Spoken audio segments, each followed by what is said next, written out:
Hey, welcome back to Project Lamborghini. My name is John. This is the Final Village Garage, and this is the project we're working on. Last go around, we did the rocker panels. Like I said, we had it laid out in the driveway. Didn't see that video? Go back a couple. It has all the sheet metal laid out in the driveway in the order we're going to install it. So rocker panels was step one for me. And then we leveled the car back up, get everything all nice and plumb, datum line happy. And then we're going to proceed with doing torque boxes. Look at this monstrous chunk of metal. This is pretty heavy gauge, and this has that nut that attaches the subframe to the car body itself. So evidently this is a nice critical structural piece, right? Well, that's why we need to get into how this gets replaced, or the best, the right, the wrong way, and the VVG way, I like to say. Of course, it's a balmy 45 degrees, the way you see the sweatshirt. Indiana can't figure out if it's cold, summer, spring, winter, or fall. But regardless, we're going to still get some things done. First things first, the torque box. I just talked about that. This is the driver's side. It has a perfectly round hole. That's how they assemble it from the factory. They stab an alignment dowel through the subframe and then into this on the firewall. And that's going to position our subframe. Well, that's a critical piece of bit of information and a critical part of the car. So for this alignment hole, to me, that's the most important thing to get put back in position.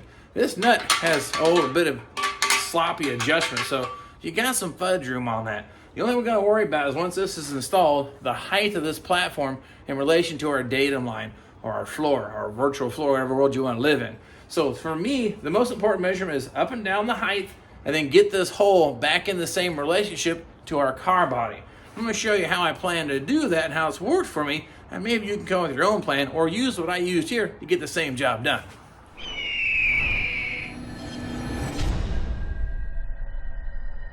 Now, I want you to check out this super high-tech device right here. That'd be a plumb bob. Look at that thing.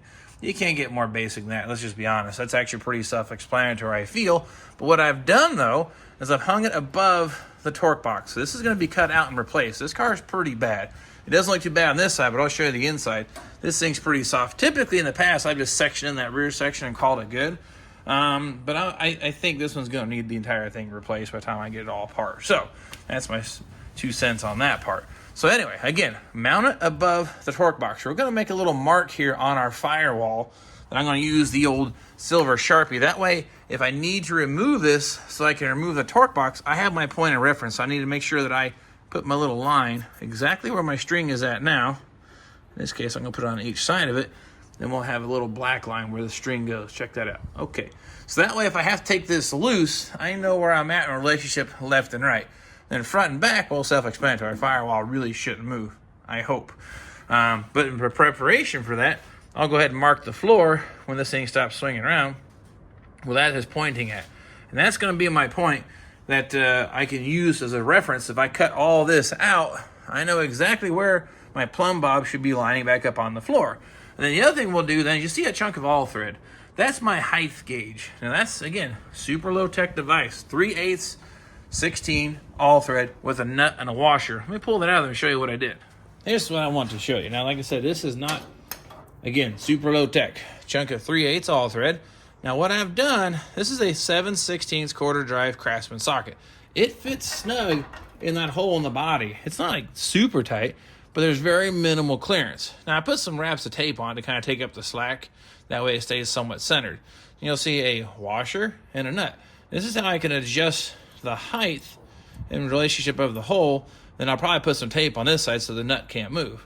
So that's all I've actually done here. This will actually touch the floor, and that's what we're going to use to set the height between the floor and the bottom of this panel. That way when I put the new one in, I can sit this right on the floor, rest the panel right on that washer, check my other eyeball adjustment alignment. It all looks good. This is nice and level or parallel to our datum line, the height of this panel. Heck, we're ready to burn it in. That way I know that I've got my alignment hole back in the same spot that it was. Again, super low tech. Put that up in here like so. And I drop the socket. See? I meant to do that.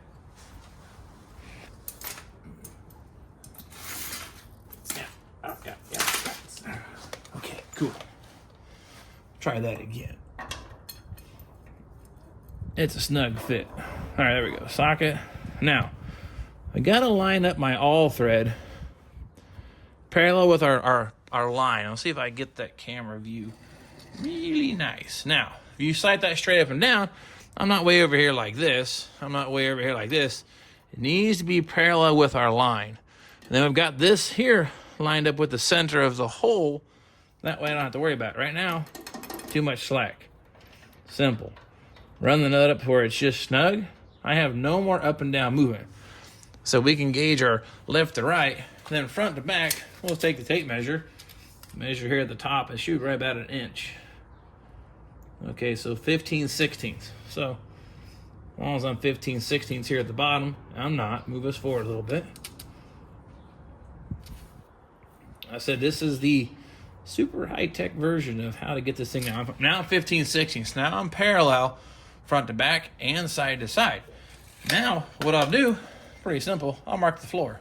And what I mean by mark the floor is literally just take my permanent marker. Yep. Yep. I think I could probably even draw a circle all around that thing. Evidently I didn't pass kindergarten here. I can't draw a very good circle. That's looking horrible now. But anyway, I get the results here.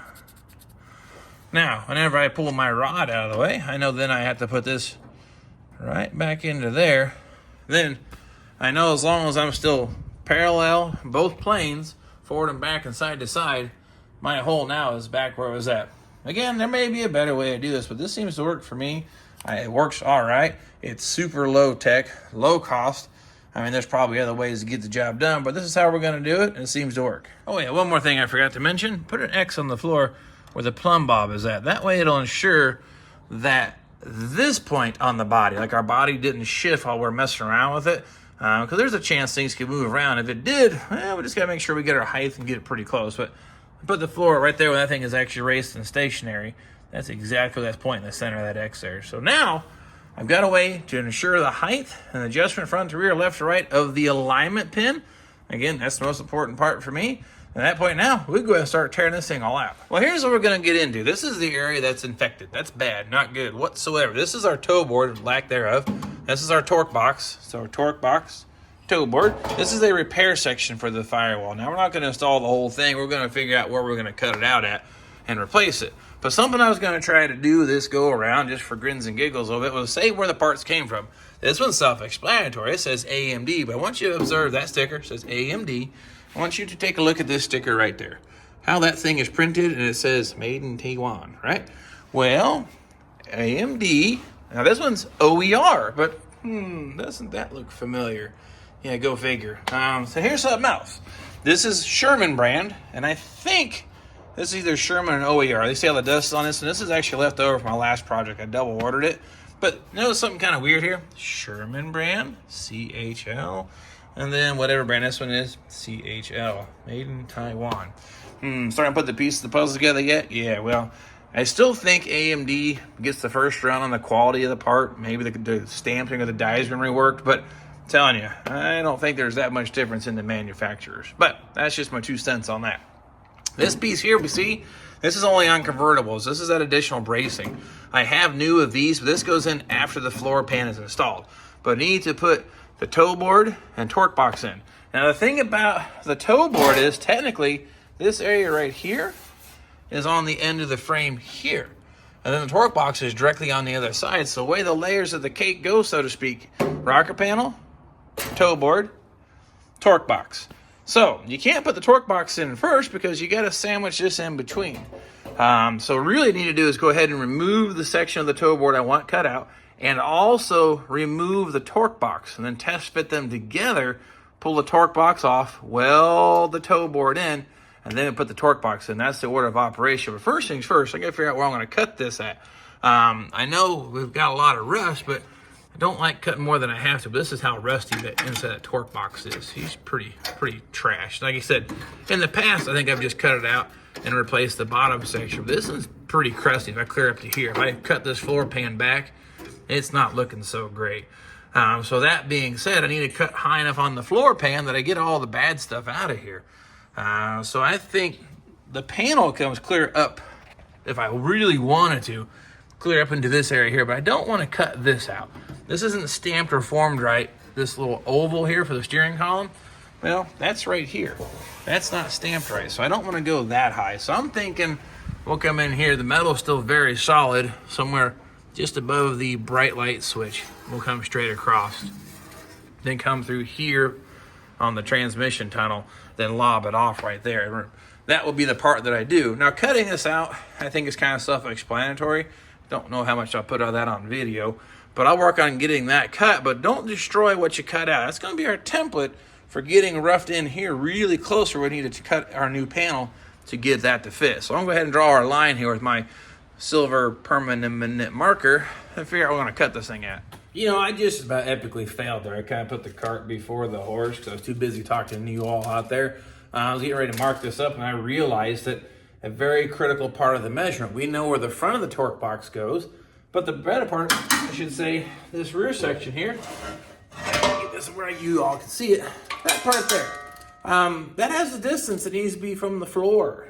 I almost forgot to measure that, and I was getting ready to cut this all apart. That being said, use this thing right here, and measure up from the floor. It doesn't have to use the data line because we're not moving the car. How far is it from my shop floor? Mine is 13 inches all the way across. No matter where I put this tape measure, that trailing edge of that panel is 13 inches. So, almost forgot to get that. So we're gonna make myself a little note that I'm a moron and almost skipped that piece. But 13 inches, I'll have that reference. And I can get this thing all mocked up, get that height 13 inches, set my location of my little hole in the front, then we're good to go. So now, I'm gonna mark this thing up and cut it out. All right, now you see my permanent marker, then it turns into a not so permanent marker. Clear across there. That's where we're gonna cut that out of. But I'm gonna go ahead and get to the outside and rip the torque box off the firewall first, then come in here and cut that away. So we're gonna jump back on the other side of the car. Oh man, I should probably open the door. I don't want a dead battery by leaving that thing open. All right, so we're going to remove the torque box, right? Ignore the mess back there. It's just part of the chaos of working in a small space. But what I've got here is my favorite. It says spot weld removal tool. I think that's what I use it for. Now this works the majority of the time on your first generation Firebirds or Camaros because the spot welds aren't all that great. It's a real wide chisel bit. It actually has a little bit of an angle to it, so it kind of turns back. So I get this up flat against the firewall of my panel, then work this in there. Normally it'll just pop the spot welds and minimal to no damage to the panels. I just don't like drilling holes. I just don't have the patience, I guess. But let's give this a shot and see if we'll get lucky or not.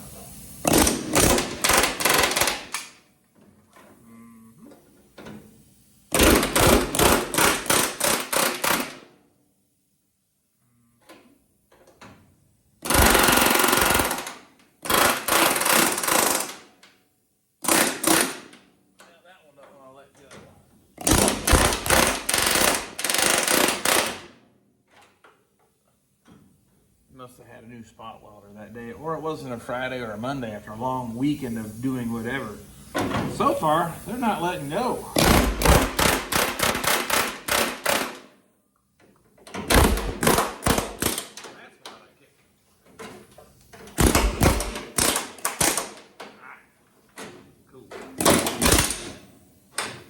One's in the cider cone, one's here in the firewall and giving up the fight. So I'm gonna probably have to cut this with the cutoff wheel to relieve some of the strength of the metal. Then we're gonna try that again. All right, now we got that little relief cut there. Yeah, hopefully, we're gonna wind this up like a sardine can. Yep, yeah, yep. Look at the fire up a little hammer and dolly, but that'll get it cleaned up. But I almost forgot, there's actually some spot welds that go up around the parking brake thing. I may have to actually use the drill on those. I don't normally have to replace the entire torque box. It's a little more than I normally like to get into, but I figure I had enough questions on how I would do it, then this is how I would do it, and it seems to have worked. Passenger side's a whole lot easier. This driver's side, I'll show you here in a second, but it's got some things that you have to overcome there for that parking brake, but working on peeling this thing back. There we go. This is the, yeah. All right. Now, those 4 spot welds in. All right, now what I'm talking about here, you can see it did tear the metal a little bit, but not bad. Popping the spot welds that way. Now these ones here popped right apart like I kind of hoped they normally would. But what I'm pretty sure we got going on, we got some spot welds between the torque box and our floor pan around the parking brake cable. So I got to drill those out. And then it's actually all separated all the way across now. Then our torque box should fall out of there, I hope. It appears there's only 2 spot welds, and I just drilled the heck out of them because I didn't feel like messing with them. So now, should be able to smack that a few times, and hopefully that'll come out of there. So here we go. We got this hammer here that might make it happen. This one will definitely make it happen. So we'll give this one a go first for a couple hits. Hopefully she'll come out of there. Yep. Okay, well, still attached to the floor pan. But I'm pretty sure spot weld and remover tool will take care of that right quick, right through here. Give it a little bump. And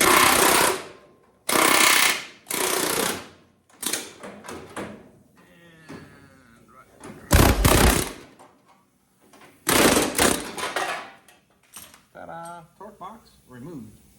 Well, here's what I'm looking at here. Now, this is our toe board, and this is our torque box, what's left of it. Now, this is what I'm talking about, the amount of advanced rust that was hiding up in here that was behind this area here we couldn't see. Like I said, in the past, I've just sectioned this lower section, but she's pretty rusty. And you've already bought this piece anyway, so I guess since I think it's worth installing the entire thing. This needs a little bit of cleanup, a little hammer and dolly work, but I think she's going to be just fine. Now we got to go ahead and now proceed with cutting our toe board out of the way now that our torque box is gone.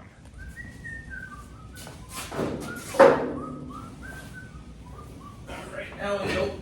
Yeah, dead battery, remember?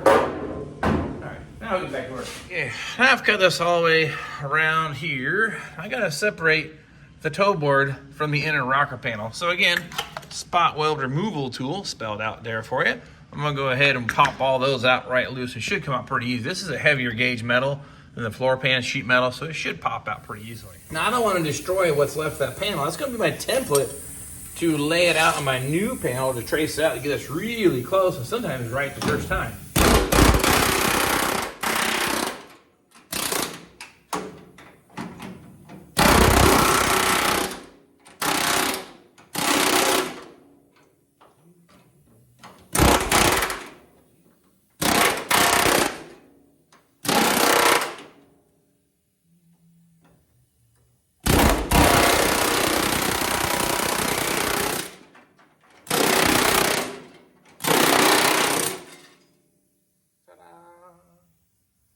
Spot weld removal. Now that's out of the way, this here is actually galvanized. You can see the coating on it there. I'm gonna clean up where the metal came off my spot welds, but wire brush all of this clean. We'll go ahead and chemically treat that with some rust converter and then weld through primer. That's some of the prep work, but you get the idea. This is all out of the way. Now the thing about it being the toe board is out of the way, of course you get fantastic brakes and view of the engine, but the best thing about it is I can properly weld all the spot welds down this, because out here where our torque box used to be, well, that'll be out of the way, and I can actually spot weld that to the inner rocker panel, this structure here. Normally that's kind of a trick to do if our toe board is still in the way. You end up just stitch welding it here on the side, which works, but I can tend to go back and do some plug welds and make it super sharp. So next thing we're gonna do, this is our template. I'm gonna lay that on top of my floor pan patch or my toe board patch, and then get you a line drawn out so we can start cutting and get this thing test fitted. Now, remember how I said don't throw this piece away here? Because even though it looks like total trash, this is gonna save you a lot of time if you can lay it on top, especially this triangular dimple for the dimmer switch was attached to the floor. If I can lay that in here and clamp that in position, these stampings are pretty solid now that it'll actually line up really close. I can trace this out, then cut this out and save me lots of time, especially on all the complex shapes this thing has in it. So clamp it into place, let me show you.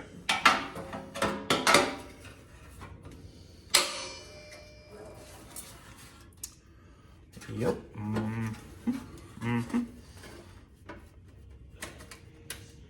Okay, now.